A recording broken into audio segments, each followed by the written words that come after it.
Good morning, good afternoon.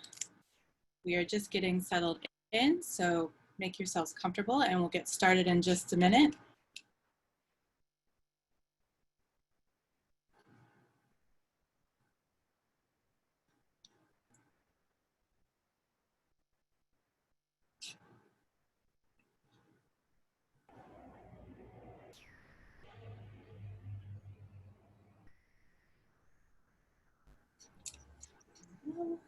Morning.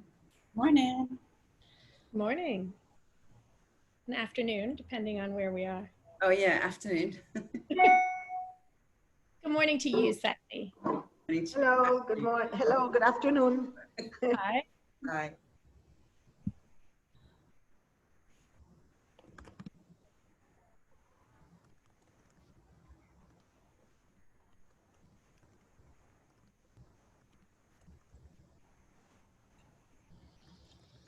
Morning, afternoon.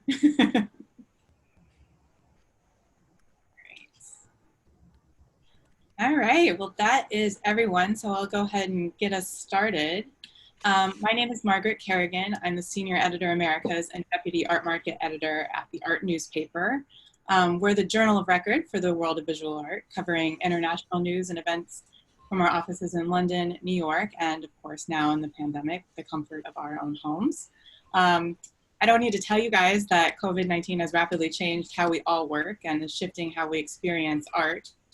So I'm really grateful to have the opportunity to talk to some of today's leading museum directors about how they're grappling with these new realities. Against the backdrop of an already challenging funding landscape, art institutions are now facing steep revenue shortfalls due to extended closures and a decline in giving from governments and private donors.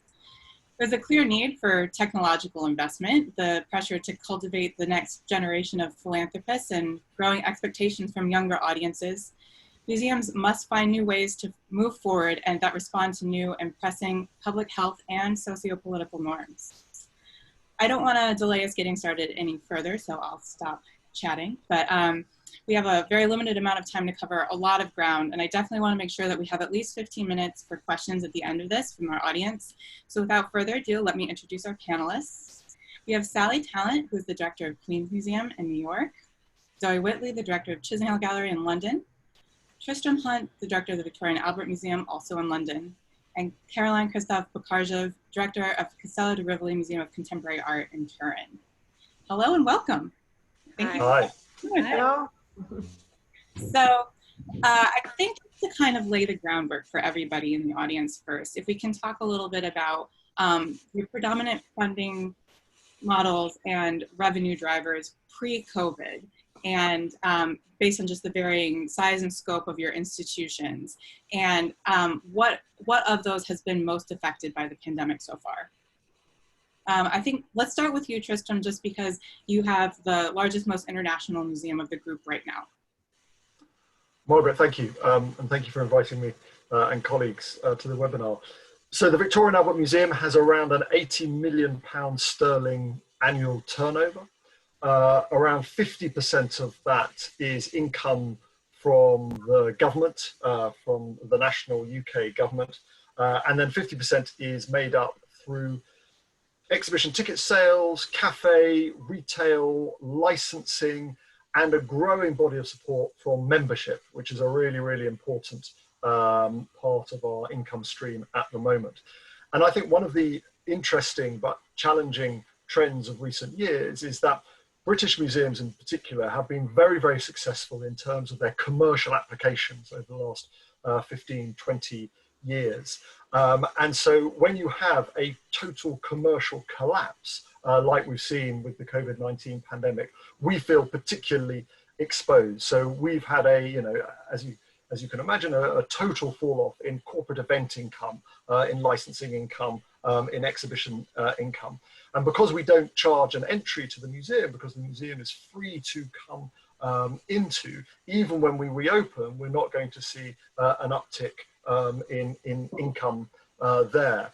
And I think this is one of the challenges UK museums face, because on the continent, there's a much stronger tradition of financial support from state and federal government for museums. And we've looked with incredible envy at the German response, the Italian response, the French response, the Spanish response. And for colleagues in America, there's a stronger tradition of philanthropic giving, even if that is more difficult to attain. And in the UK, we've neither got the big impact state giving, nor yet the big impact of philanthropic giving. So we've taken a real hit on our commercial income, which is leaving us in talks with the government about how we can survive into the future. So I think in keeping with because I think you're right that the geographic specificities are really important. So just on that note, Zoe, as a slightly smaller institution based in the UK, how is that panning out for you? Are you having the same kind of conversations with government? We are, but in a very different context. So we are an Arts Council NPO, so a national portfolio organization. And what that means is that in real terms, in the last 5 years, our public funding as Chisenhale Gallery has decreased from 1/3 to 1/4 to now hovering just above 1/5. I came in as director of Chisenhale during lockdown, so I have been in post since the 30th of March.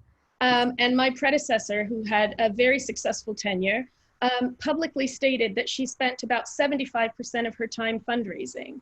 So there's a major question to be asked about the efficacy of our existing systems if so little of our leadership can be directly art or artist focused to survive. Because I've signed up for this job, but I know that a lot of it has to do with making sure that our mission, supporting artists to commission new works of art, is clear to foundations, trust, and philanthropically minded individuals. But the more that we've had success in the past years through the strength of the program, the greater the onus has been for us to increase the philanthropic support and to see a minimized support from the government, because the strain is coming from all sides, but it's a very challenging scenario.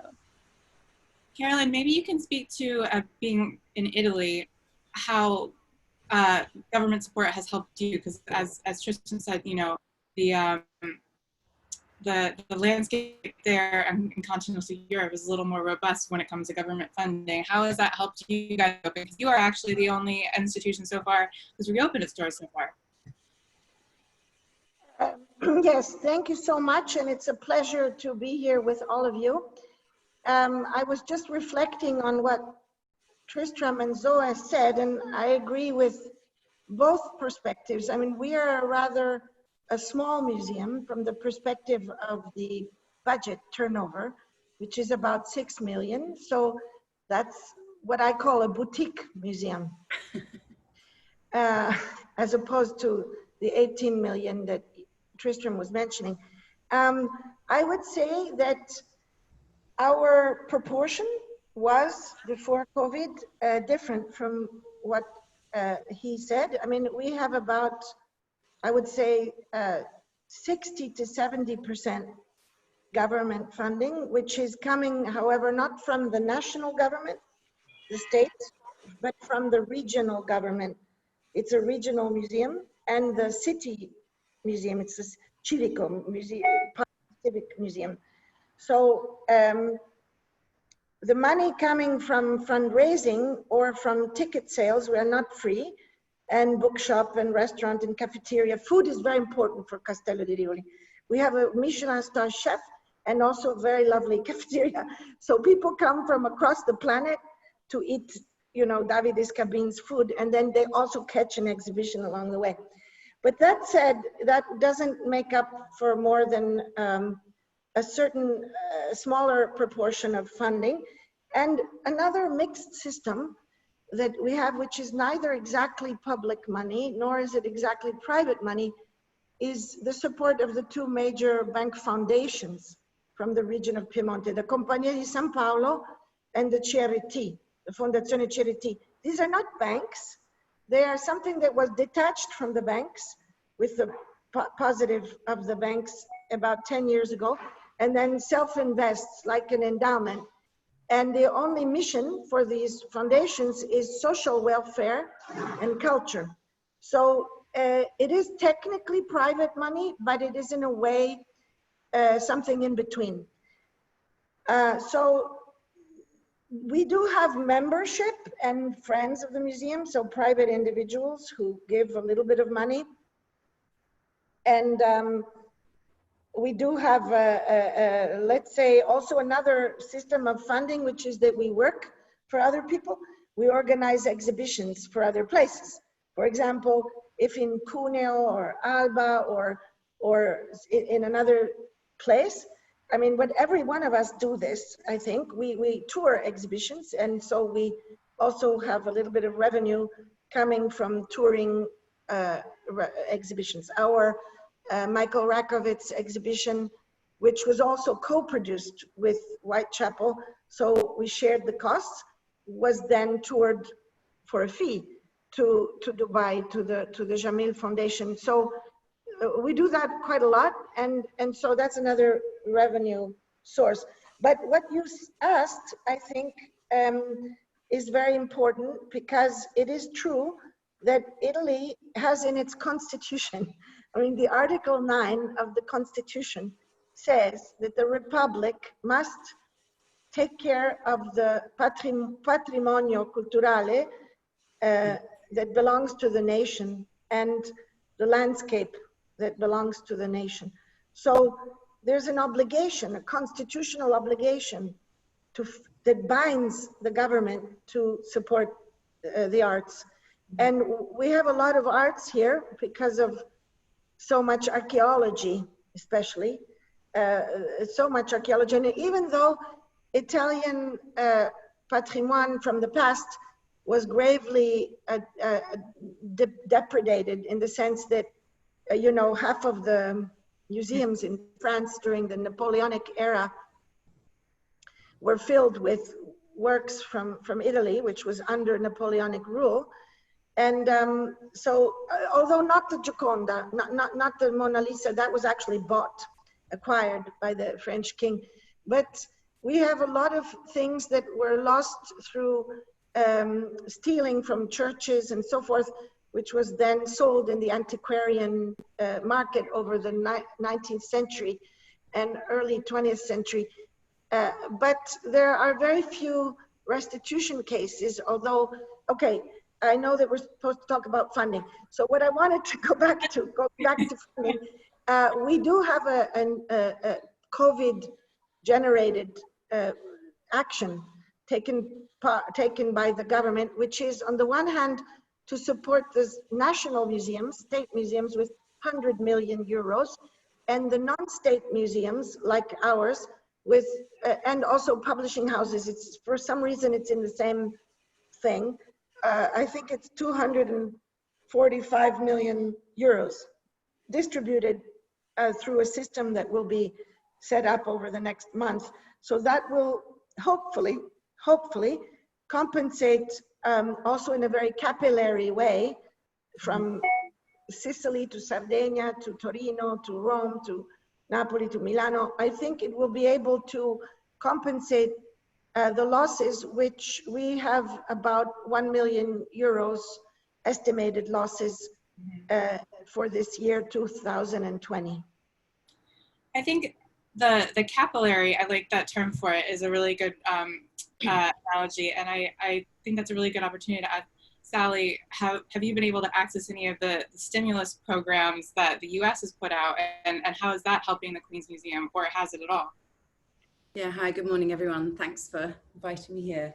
It's funny because I moved from the UK to the US only a year ago, so can kind of directly compare the differences between funding in the two situations. We have been in receipt of some of the CARES Act, so I was able to access, I mean, this will make no sense to people who are not here in the US, but the PPP funding, that funding was in order that we could retain our staff. So unlike in the UK, there was no furlough package, so that when we did furlough our employees, they were actually not eligible for the 80% salaries that I think you had in the UK, and I don't know how it was in Italy. Yes, 80% salary. So, I mean, for me, like, one of the things that's been really, really glaring here is the precarity and inequity that's so evident in the systemic kind of economic situation in the US. So the lack of equitable healthcare, the lack of access to healthcare, and many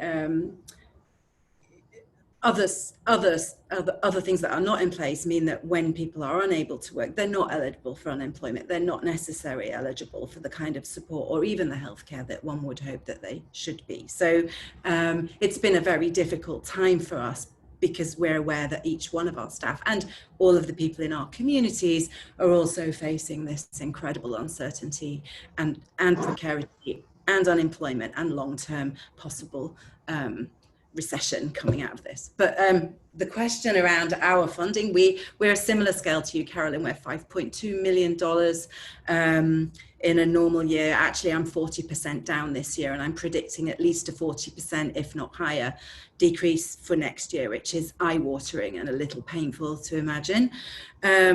Of that, we get 38% from government, and 70% of that is actually from the city. And I feel so lucky to be in New York, which is a cultural city and a city that looks after its cultural organizations. And it's been an amazing community during this time.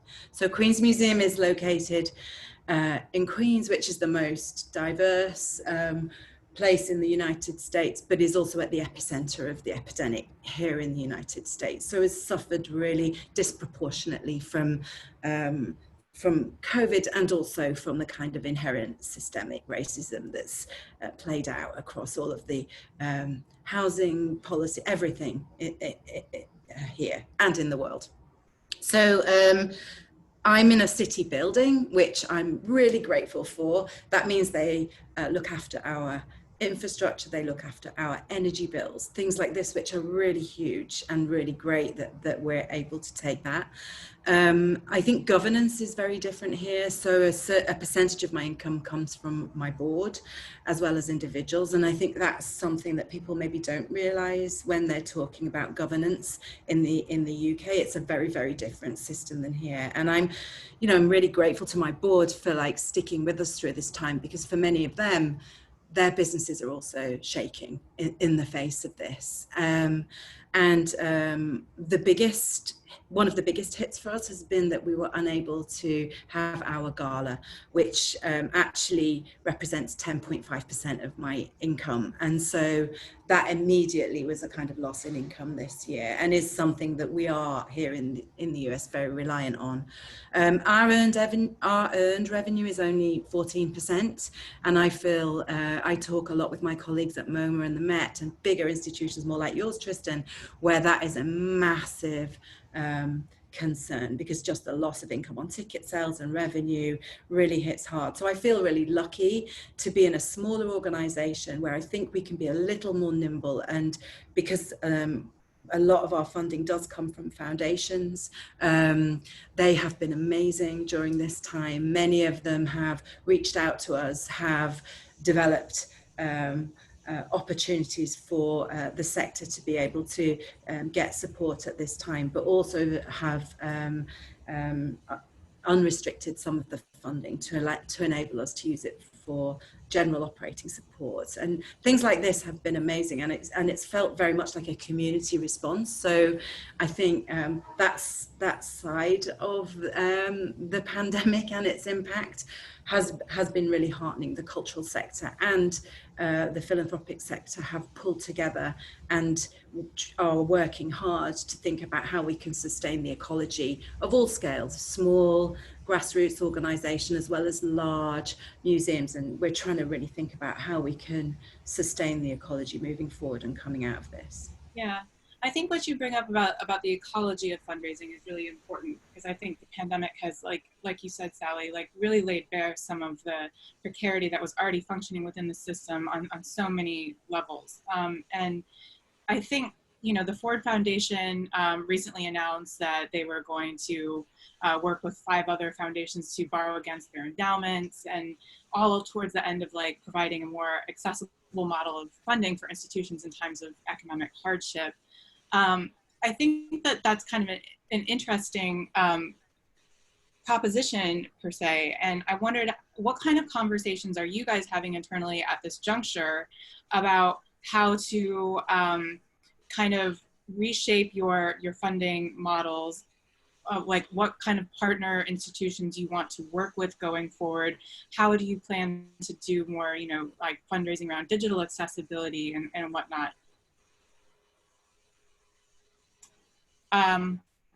Whoever really wants to take that one, let's start with Zoe. Yeah, I think that I appreciate what Sally was saying about the arts ecology, because as an artist's art gallery, you know, Chisenhale was founded by artists, and we have traditionally attracted support from across the arts ecosystem from committed individuals, many of whom are artists and practicing designers, as well as curators, to say nothing of, you know, art advisors, art historians, certainly collectors. But many of our individuals have livelihoods that are very closely tied to artists, and are also having to reevaluate their own finances, and are likewise, you know, as Sally had said, you know, be bracing for a very sharp economic downturn to come. And it throws into question who will be able to sustain their philanthropic support on an individual level of, you know, a smaller but ambitious nonprofit making spaces such as ours. And I think that there are a whole host of possibilities. I mean, to be honest, the talks that I've been doing recently, all of my speakers' fees, I'm covenanting back into our future program. We're having a lot of talks with colleagues. We've long had collaborative ways of working to commission new artworks. So it's not new for us to work with other like-minded organizations across the country or internationally. So we're thinking about how we share costs and resources for future commissions.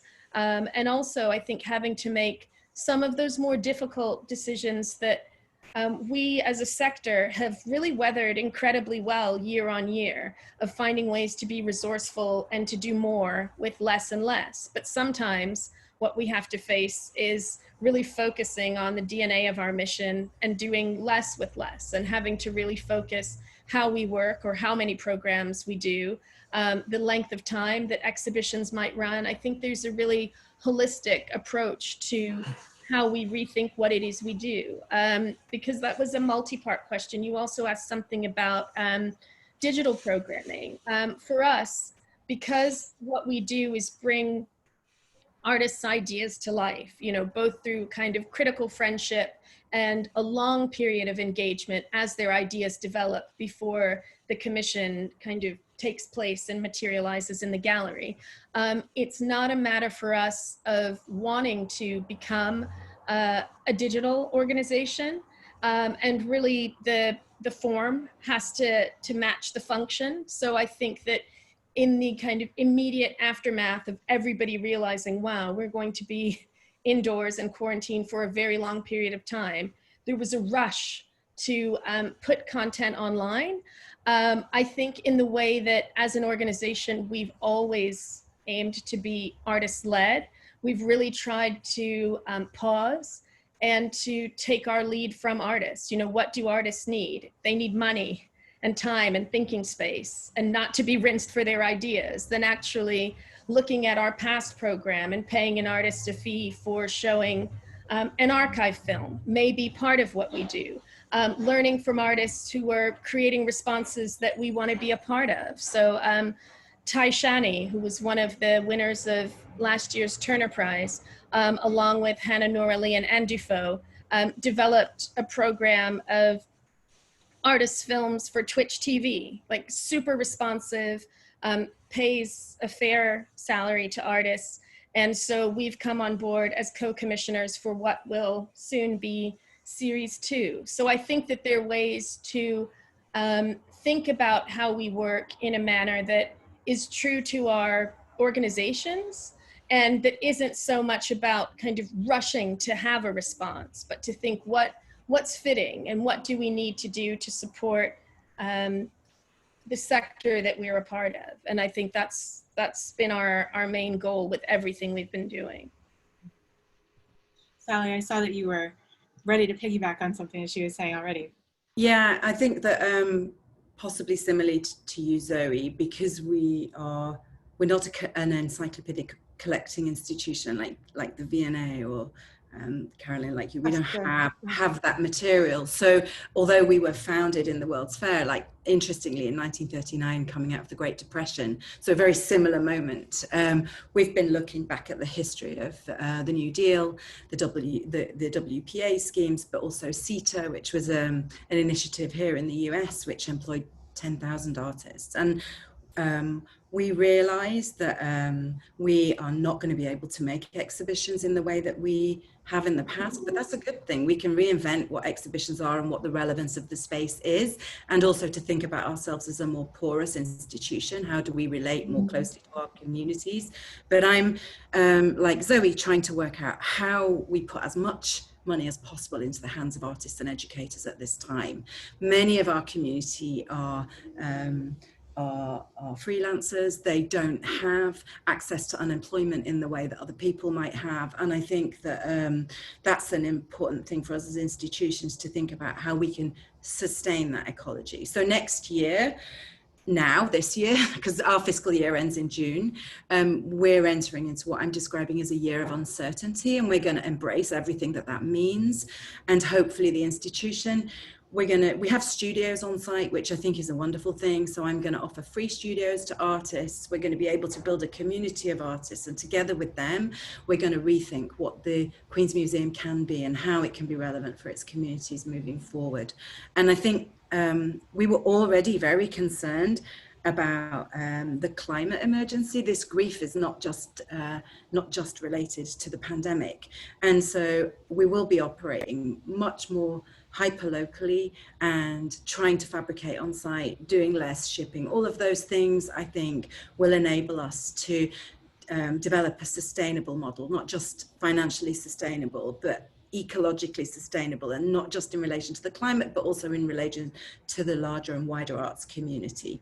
And then finally, just on that one, is that whilst I know I'm part of an ecology in New York, I'm also concerned about the language I'm hearing, not around social distancing, but around national distancing and what that might mean for us. And I think these international conversations, whilst we might not be able to tour work in the same way as we have in the past, we can certainly work collaboratively and collectively to support an international conversation when I'm pretty sure this moment of recession will close down the possibility of movement of people. I mean, visas have just been cancelled here in the United States, as you will have seen, and it's much less possible for people to travel. But we can work intellectually and collaboratively and curatorially together. Yeah, I think it's a good point that you that this is something that you know, with the lockdown of borders and travel and whatnot, that it's going to have far-reaching implications for museums like Castello di Rivoli, like V&A, that did have a lot of traveling exhibitions. So I wonder if Carolyn and Tristram, you can kind of talk to that about what that looks like for your programming going forward, and how you're rethinking how to leverage your collections and programming, and what that looks like from here for you guys. Yes. Thank you. Yes, I'd like to take that last point made by Sally. It's indeed true, I believe, that we were living through a historical period where nationalisms were rising prior to COVID, and immigration policies becoming again quite rigid. For example, in the Mediterranean, the whole problem of migrants trying to cross the Mediterranean to reach Europe. In the art world, in the art programming, in the museums, there was like another opposite trend, let's say, happening, which was kind of in contrast with that first one on the level of laws and regulations and borders and walls. So walls were being built around the world, and the art world was taking down walls. And it was like a kind of an oasis of a space where these relations could continue. I was chatting about this actually yesterday with William Kentridge, because we were on another one of these digital talks that are so popular now. And neither one of us being a digital native, but anyway, I take what he said, which was that now it would seem that because of the COVID, this tendency of closing can be expanded also to the cultural field. So that is a risk, let's say, that the cultural field will be also a place of closing down as opposed to the opposite. And that would be very, very sad, having, you know, worked since the mid-1980s. So I'm sort of at the end, let's say, of my career. I'll be 63 in a couple months, and I see this like from a ship passing. You know, my documenta was so long ago. It was 2012, and the world has changed so much. There was a lot more optimism in a way than so. That is a big risk that Sally refers to. I am not sure that the digital will substitute that building of bridges and relationships and openness. I don't think it does. I think actually I'm a kind of Luddite in all of this. I sort of think that the technology of communications is separating communications. I mean, I could be turned off like right now. I could be muted and the video could be turned off. So I have to be very careful. So what I mean is by this, that we live in this incredible algorithmic society, which is a predictive society, and it knows us more than we know us. And that is a very sad situation, and it's a situation of control. Like if you use the apps, like the Italian app Immuni or the various apps to control distancing. The World Health Organization says we should not use the word social distancing. We should use the word physical distancing, because it's not a social distancing. But I actually think you're right to have used the term social distancing. I think digital technologies bring together as much as they separate, and I believe very strongly in embodied knowledges and embodied materialistic, not materialistic, material experiences. And you know, come from generation when there was feminist science studies that was all about that, new materialisms. So I don't, and I also don't believe in capitalizing on digital products. When we opened, because we reopened on May 19th, of course there was a digital upgrade in the sense that we didn't have pre-recorded guided tours of the galleries before COVID, and I wasn't exactly planning on doing that. But now in our new slow museum, because I think of the whole model under an application of a way of thinking of slow food, which comes from Piemonte and Torino, and applying it to inventing the museum of the future, I think, which has to be premised on certain principles that slow food was based on. For example, what Sally said of reducing shipping, that's a typical element that was in the philosophy of the hidden costs of shipping a certain spice or a certain thing from very far. So a very rootedness in the territoire, in the territorio, which is not the same as a kind of nationalistic localism. It's very different, and a connectedness between these different territoires. You asked me this, I lost myself.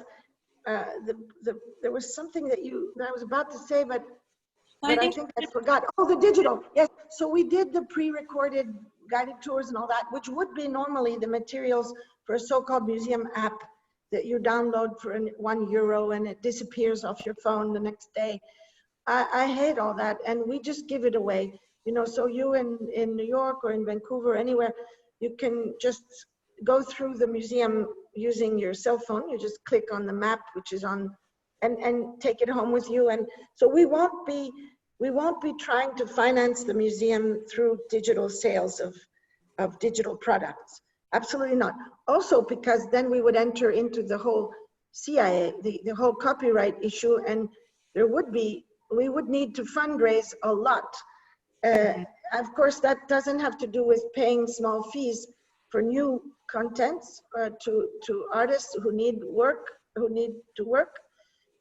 But I'm wondering the other thing, if we start to sell archival materials that are under CIA under copyright, we will need to pay quite a lot. I mean, it could cost thousands of euros to put an image from the Kiriko collection, you know, and so forth.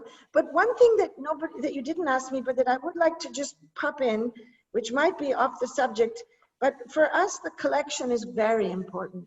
I mean, I really believe in the idea that the museum is the building of the past for the future. So if you don't have the material, you can't make a rereading.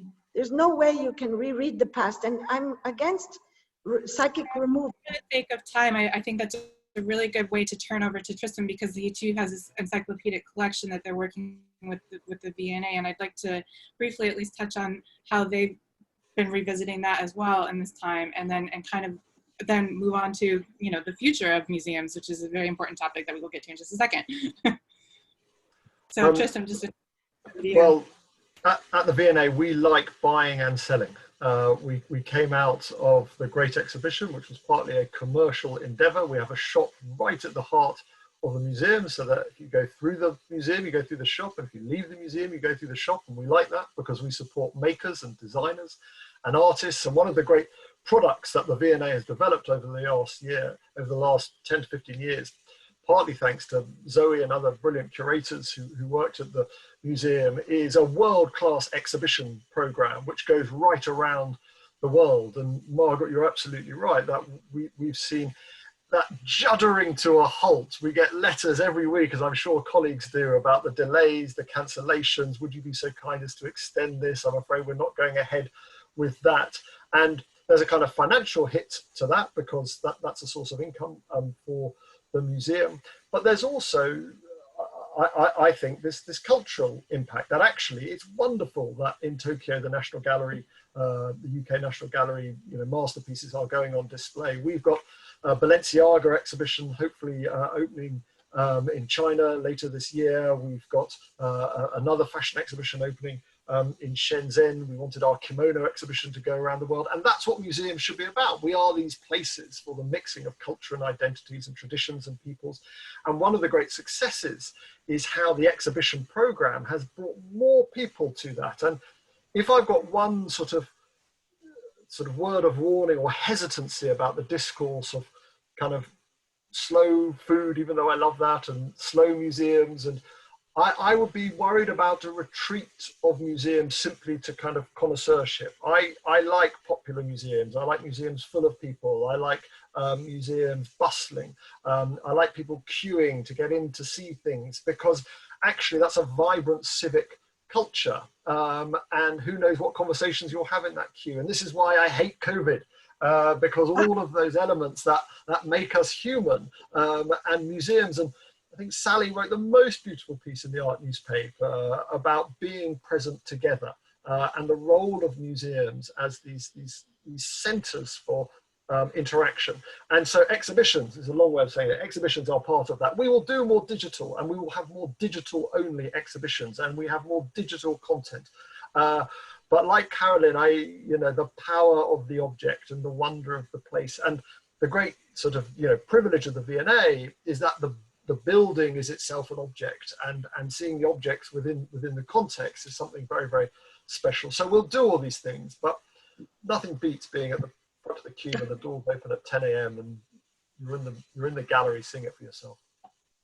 I think, Tristan, what you're talking about with, museums being responsive and active civic centers is really important, and brings us very squarely to our last talking point before we turn it over to questions from the audience, which is, the public facingness and the civic discourse applied to museums right now is big.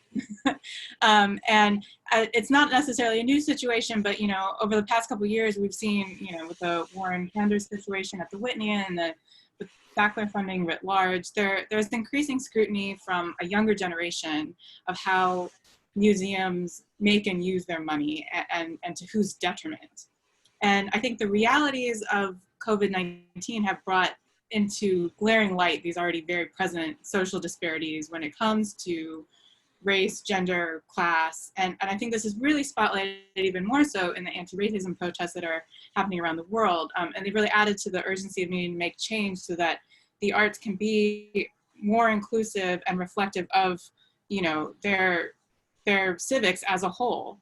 So the question to all of you is maybe how are you addressing this in both your fundraising and your programming in order to better appeal to a younger, more diverse philanthropic base in order to solidify your future relevance to a new generation? Just let me toss it back to Zoe. Yeah, thank you. I've been thinking so much about this question and really trying to consider it in a lot of different ways and in the present tense.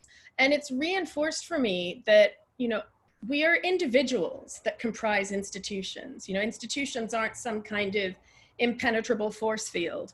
And unless our institutional investment in Black and POC communities is genuine, then we can't expect Black and brown people to invest in us.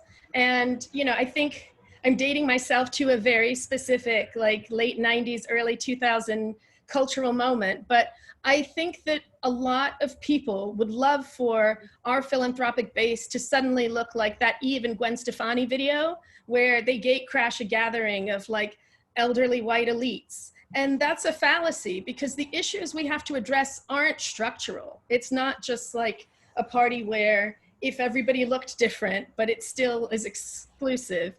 That's not fixing anything because our issues aren't optical, they're structural. And so it's not just a question of more diverse rich people, though of course income distribution is urgent.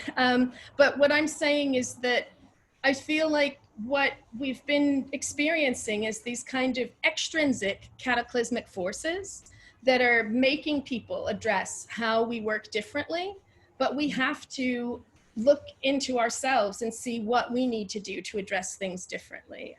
Chisenhale did this 3 years ago, looking at the homogeneity of its previous trustee composition and made drastic changes to that and for the better.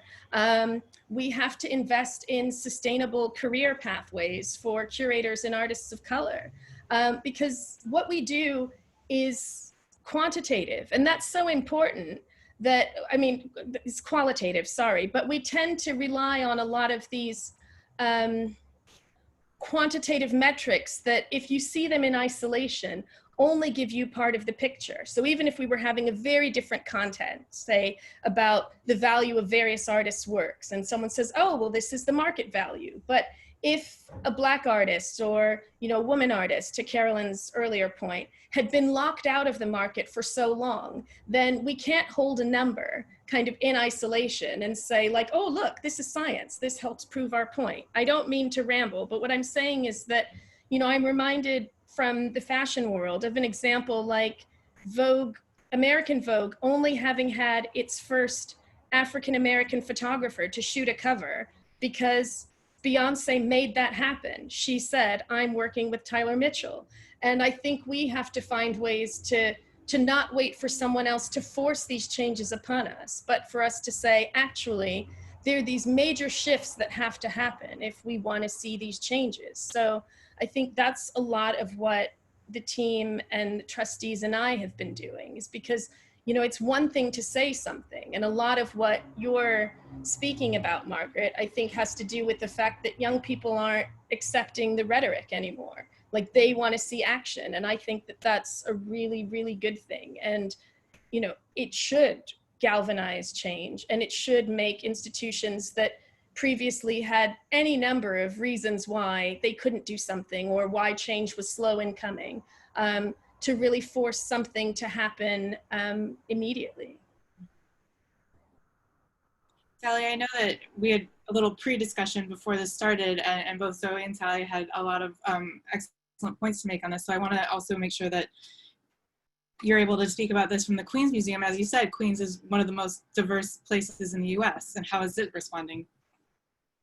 Yeah, so we're really lucky to be based in the most diverse place in the United States, and that means that we have a minority majority community, so more people speak in English, a language other than English as a language at home than they do. So we have over 160 languages spoken in Queens, and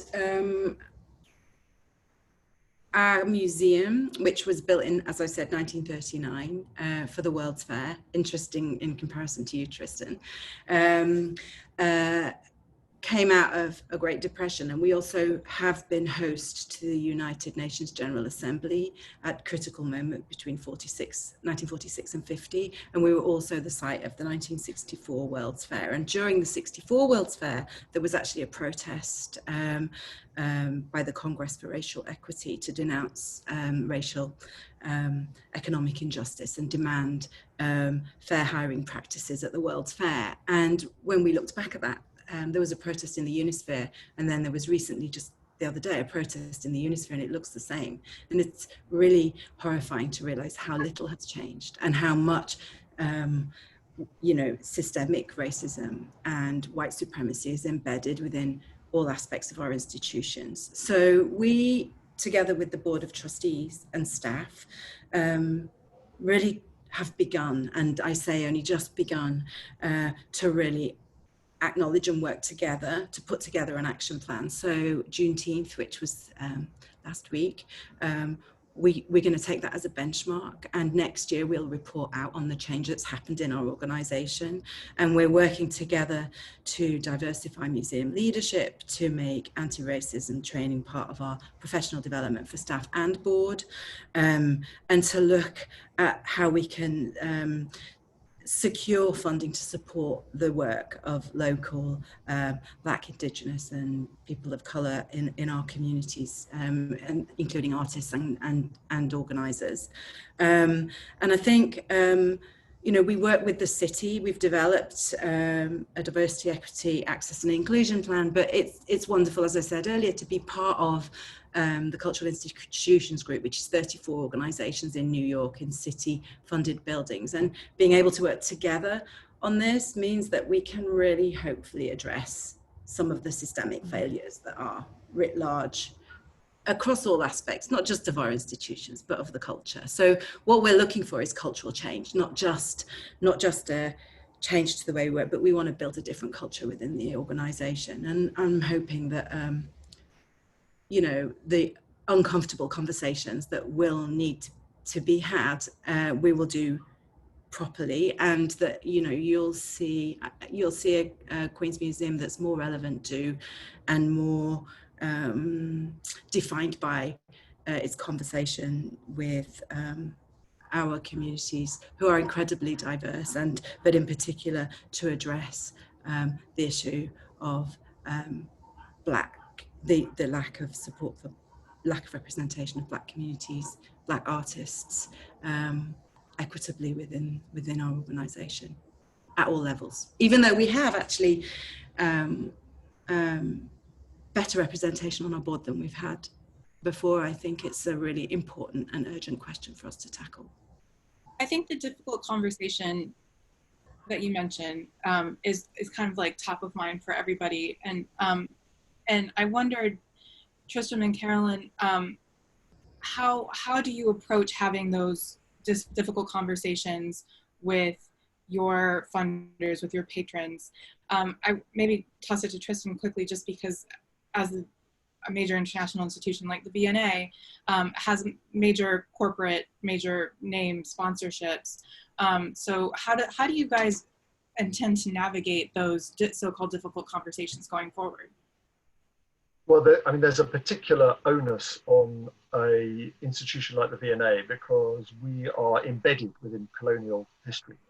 We are embedded within an imperial story. So in a sense, decolonization of an institution like the V&A, when so much of it is connected in terms of its collections to the colonial, is kind of difficult intellectually, but in terms of the feel and the ideology and the purpose of the institution, that has to be absolutely right. And that's about programming, that's about collections and how we grow the collection, particularly in sub-Saharan Africa, and it's around workforce and what we want to achieve there. And I think the issue when it comes to funding is quite rightly, funders will be very, very keen to ask us about diversity and inclusion, and that's not just in terms of internal management, which is key, but also voice and agency.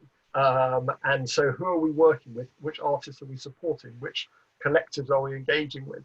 And one of the reasons why we are so passionate about our new projects in Stratford and East London, not quite, Queens in terms of the levels of diversity, but actually the 4 boroughs are the youngest, the 4 Olympic boroughs in East London are the youngest, most diverse parts of the UK, if not Europe. And so if you want to build a museum for the future, where do you put it? You put it where young people of very diverse and different backgrounds, growing at incredible rates in terms of demography, who do not have at the moment a natural relationship with a place like South Kensington. We go to them and we speak about what would make a difference for those communities. And it's brilliant that Gus Casey-Hayford, who is the director of the Museum of African Art at the Smithsonian, has now come to be the new director there. I think funders of the future, particularly the coming generations who are taking over the trusts and the foundations, who we have more work to do with, because frankly, at the moment, I see them more interested in global environmental causes, global medical causes, brilliant projects in themselves, rather than the world of art and culture. And we have to show that we are relevant to modern Britain, America, Italy, the world, if we're going to gain that support. And it's not only the right thing to do to have a totally clear anti-racist strategy within the organization, it also makes long-term reputational sense. And it goes right back to Zoe's point about the DNA of the organization. And if people think you're pulling a fast one and you're not committed to it, they're clever, they can smell it a mile off. It has to be in the organization. And we've got a lot of work to do at the V&A from board level down in terms of representativeness, in terms of diversity and inclusion. And this has been a real kick for us the last few weeks. But I can tell you the staff are so energized by it, and we need to make sure we lead on it. So I'm conscious that we're running a little short on time, so I want to make sure that we have time for a couple of audience questions. So I'm going to turn it over to that now. One that I think kind of dovetails with what we've already been speaking about. Sally, you touched on this earlier about the kind of job precarity in museums now, and then also when speaking about inclusion and diversity, so many of these Black, Indigenous, people of color are adversely impacted by this kind of precarity as well. So I'm wondering if we can speak a little bit to one of these questions that have come in about what the job field looks like in museums going forward from this moment. Whoever wants to tackle that one first. I worry about, I know that I'm at least 40% down on my revenue for next year. And that's like my worst case scenarios keep very rapidly becoming my best case scenarios. Like what was unthinkable 3 months ago has become kind of acceptable. So I have no idea, we're still waiting to hear from the city what level of cuts we're going to have to deal with. But what I can see across the sector, many artists, many young curators, arts professionals, cultural workers do those jobs. Like I did those jobs of being an invigilator or work front of house, or be work in the less secure roles within institutions. And so what does that mean for the current young generation of cultural workers? How can we create ways to support them, as well as artists who we know will be here? It's not just us that are struggling now. Look, also I think our commercial colleagues in the market are also struggling. We've been watching many online art fairs. I'm sure that's not the same in terms of sales. And I think, as a sector, we need to think about how we can create some safety nets to create employment and try to capture and give opportunities to this next generation of museum directors, artists, curators, because this is a very scary moment and I can't offer the kinds of opportunities that I want to. I don't think, although I'm doing everything in my power, and I'm hopeful that we'll be able to secure some funding to enable at least some paid fellowships or entry-level, you know, free studios and stipends for artists, or ways that we can still support people. But I do think as a sector, we need to take some responsibility for making sure we don't lose everything. This isn't just about race, this is about the whole healthy ecology that we need to retain, build. Another really great question that's just come in, and I wonder how this, especially those in, you know, Sally in a city building, Carolyn in a historic building, same with Tristram, like as COVID has kind of reshaped how we think about how we navigate physical space. Do you see museum spaces being redesigned as a result of these kinds of programmatic changes, or is that on your radar as of yet? Sure. That's very interesting, actually. And it connects with the previous question. We're in the middle, actually, of a huge expansion, because we just opened a third building, which is the building of the Cerruti collection, which was gifted. Goodness, this is terrible. I'm sorry. I'm so sorry. That's what happens in the digital world. But on the one hand, we just opened before COVID and had to close, and now reopened the Cerruti collection building. And we're in the middle of finishing, starting the building part of finishing a huge project for a research center, because we are not a museum in the center of London, like the V&A that I love to go to when I'm in London. We're on the top of a hill on the way to France, near the valley where Hannibal passed through with his elephants. And it has a very particular history, which is connected to the Mediterranean and to the two sides of the Mediterranean. So what we're going to do is, and that will bring a lot of jobs, I think, quite a lot for young researchers and art historians and so forth. The CRRI, the CRRI will be a space for living, for studying, for being with artists, and for publications over the next years. So we're in the middle of that. You know, it's a 18 million euro project, but it's not focused on bringing crowds into the museum. It's focused on creating a kind of a citadel where certain issues can be dealt with. Now, the building, just to answer that second question, in the historical building of Juvarra, it was quite easy to reopen, counter to most museums all over the world, because we just had to turn on. I know this sounds crazy, and I might lose the esteem from my colleagues from abroad, but we measured the humidity and relative humidity and the temperature without our climatization system running, and it was fine, which means that it's a very stable, because Juvarra in the 18th century built the walls so thick and built it in an ecological, economic way, so that we actually were able to reopen after COVID, and that's part of slow museums. Sometimes technologies that are very old are more advanced than the new ones. So to architects since the early 70s have given too little attention to building in ways that you have a stable climate and stable humidity. But Juvarra did. So while in the other building, the Castellamonte building from the 1600s, we've had to eliminate all recirculation of air. So we have only air coming from outside into our climate system, which means it's more expensive to run it, but we were able to do that. That's what most museums around the world will need to deal with. In order to open, you have to eliminate the recirculation of air.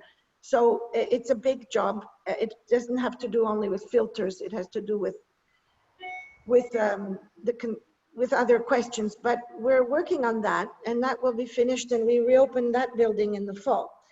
But I did want to point out that oddly enough, to arrive at an appropriate place for a COVID emergency open museum, it was more about putting filters on the windows that would avoid any kind of insect coming in, opening a certain number of windows whereby the air can circulate, and our conservators are accepting, and they are, you know, the toughest people on the planet, conservators, and they are seeing that it works. So back to the 18th century in a way, on some level. I think that's interesting too, because obviously, you know, building expansions, gallery wings and whatnot, that was always a really important tool for fundraising as well. So as we kind of look towards what we already have within our institutions currently and what we can work with going forward from here, I wonder how, if there are any ideas that on how to retool expansions to, you know, if you have a sponsored filter project to in your organizations and whatnot, or how that will kind of reshape the funding conversation going forward. However, that's the gripping question that I'm going to have to leave us on because we are unfortunately out of time. But thank you again to all of our panelists for your insights, and to all of you guys in the audience watching. It's been wonderful to have you here. We'll be uploading a recorded version of this discussion to the Art Newspaper's YouTube, so do feel free to check that out if you want to revisit it or share it. And make sure to follow us at the Art Newspaper Official on Instagram, Twitter, and Facebook. Thank you all so much for joining us today. Thank you. Thank you. Yeah.